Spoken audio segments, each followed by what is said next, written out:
In a year that saw unrest sweep across the Middle East and Northern Africa, the world, for the third year running, has become less peaceful. The Global Peace Index is the world's leading measure of national peacefulness, ranking the nations of the world by their levels of peace. The index is comprised of 23 measures which cover internal and international conflict, safety of citizens, and militarization. Iceland is the most peaceful country, edging ahead of last year's leader New Zealand. Iceland's political climate stabilized, while the country also made cuts to its military expenditure. Japan, meanwhile, remains the third most peaceful country in the world. Somalia, Iraq, and the Sudan are the world's least peaceful nations. However, Iraq has moved from the bottom position for the first time in 5 years. Despite the ongoing war on terror, the potential for terrorist acts recorded the biggest increase of all the indicators, with 29 countries facing an increased threat of terrorism. The second poorest performing indicator is the likelihood of violent demonstrations, being affected largely by the Arab Spring uprisings.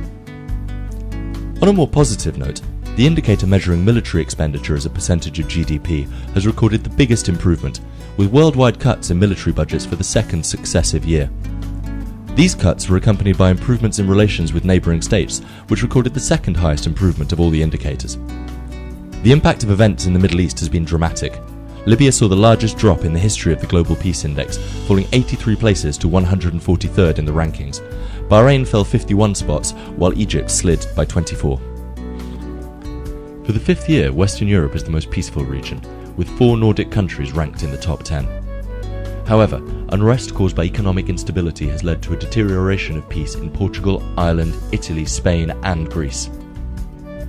The United States is ranked 82nd, a slight improvement on last year, while Canada's improving relations with its neighbouring countries helped the country make the top 10 for the first time. Sub-Saharan Africa, meanwhile, remains the region least at peace, although some countries such as Malawi and Ghana have seen substantial improvements in their ranking this year. Most interestingly, the dramatic changes in this year's Global Peace Index are due to internal conflicts between citizens and their governments, and not because of wars between nations. But any conflict costs. Our research shows that if the world had been 25% less violent in the past 5 years, the global economy would have benefited from an additional $9.4 trillion. That's more than enough to pay for investments to avoid the worst effects of climate change, to achieve the Millennium Development Goals, to eliminate the public debt of Greece, Portugal, and Ireland, and to repair the damage from the 2011 Japanese earthquake and tsunami, with almost $2 trillion remaining. While conflict costs, peace pays off in many ways.